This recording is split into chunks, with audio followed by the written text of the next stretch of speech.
नमस्कार दोस्तों, आप सभी का स्वागत है हमारे YouTube चैनल पर। दोस्तों, आज के इस पावन वीडियो में हम सुनेंगे अधिक मास की सबसे पुण्यदायी पद्मिनी एकादशी व्रत की कथा। मान्यता है कि जो भक्त श्रद्धा से इस कथा को सुनता है या पढ़ता है, उसके जीवन के दुख, दरिद्रता और बाधाएं दूर होने लगती हैं। साथ ही भगवान विष्णु और माता लक्ष्मी की विशेष कृपा प्राप्त होती है। आज की वीडियो में हम जानेंगे पद्मिनी एकादशी कब आती है, इसका महत्व क्या है, व्रत और पूजा करने की विधि और पूरी चमत्कारी व्रत की कथा। तो वीडियो को अंत तक जरूर देखिएगा और कमेंट में जय श्री हरि अवश्य लिखिएगा। दोस्तों, पद्मिनी एकादशी अधिक मास के शुक्ल पक्ष में होती है। यह एकादशी भगवान विष्णु को अत्यंत प्रिय मानी जाती है। पुराणों में बताया गया है कि इस दिन व्रत करने से व्यक्ति को सभी तीर्थों के स्नान और बड़े बड़े यज्ञों के समान पुण्य मिलता है। जो भक्त श्रद्धा और नियम से यह व्रत करता है, उसके पाप नष्ट होते हैं, धन और वैभव बढ़ता है, परिवार में सुख शांति आती है और मोक्ष की प्राप्ति भी होती है। इस एकादशी का नाम पद्मिनी इसीलिए पड़ा क्योंकि यह माता लक्ष्मी और कमल यानी पद्म से जुड़ी हुई मानी जाती है। आप जानते हैं इस व्रत की पूजा विधि क्या है। तो एक दिन पहले आपको सात्विक भोजन ग्रहण करना है। एकादशी के दिन सुबह जल्दी उठें, स्नान करके साफ और पीले रंग के वस्त्र पहनें। घर के मंदिर में भगवान विष्णु और माता लक्ष्मी की पूजा करें। तुलसी दल अवश्य चढ़ाएं। ओम नमो भगवते वासुदेवाय इस मंत्र का जाप भी करना है। और अगर संभव हो तो पूरे दिन फलाहार करें और रात में जागरण करें।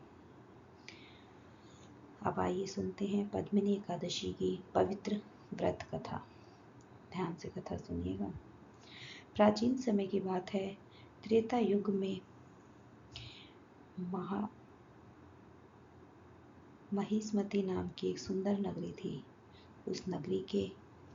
उस नगरी में कृतप्रिय नाम से एक महान और प्रतापी राजा राज्य करते थे। राजा बहुत धर्मात्मा, दानी और प्रजा का पालन करने वाले थे। उनकी रानी का नाम था पद्मिनी। रानी पद्मिनी अत्यंत सुंदर, पतिव्रता और भगवान विष्णु की परम भक्त थी। राजा और रानी के पास धन, वैभव और सुख सुविधाओं की कोई कमी नहीं थी, लेकिन उन्हें संतान सुख प्राप्त नहीं था। संतान न होने के कारण राजा और रानी बहुत दुखी रहते थे। उन्होंने अनेक यज्ञ करवाए, दान पुण्य किया, तीर्थ यात्रा की, लेकिन फिर भी उन्हें संतान प्राप्त नहीं हुई। एक दिन राजा ने निश्चय किया कि अब वे वन में जाकर कठोर तपस्या करेंगे। राजा और रानी दोनों जंगल में चले गए। वहां उन्होंने कई वर्षों तक तपस्या की। राजा दिन रात भगवान विष्णु का ध्यान करते। कठोर तप के कारण उनका शरीर बहुत कमजोर हो गया। रानी पद्मिनी अपने पति की सेवा करती, लेकिन कई वर्षों बाद भी भगवान प्रसन्न नहीं हुए। एक दिन रानी पद्मिनी को पता चला कि पास के आश्रम में महान तपस्वी माता अनसुया रहती है। रानी तुरंत उनके आश्रम पहुंची और हाथ जोड़ कर बोली कि हे माता, कृपया ऐसा उपाय बताइए जिससे भगवान विष्णु प्रसन्न हो और हमें संतान सुख प्राप्त हो। माता अनसुया ने रानी की भक्ति और विनम्रता देख के ये कहा कि हे देवी, अधिक मास के शुक्ल पक्ष की पद्मिनी एकादशी का व्रत करो। यह व्रत सभी मनोकामनाओं को पूर्ण करने वाला है। माता अनसुया ने उन्हें व्रत की पूरी विधि भी बताई। रानी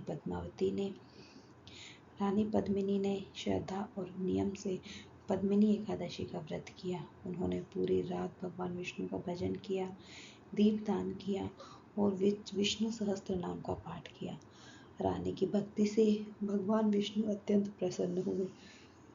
तभी भगवान विष्णु उनके सामने प्रकट हुए और बोले, हे देवी, मैं तुम्हारी भक्ति से बहुत प्रसन्न हूँ। तुम जो वर मांगना चाहती हो मांग सकती हो।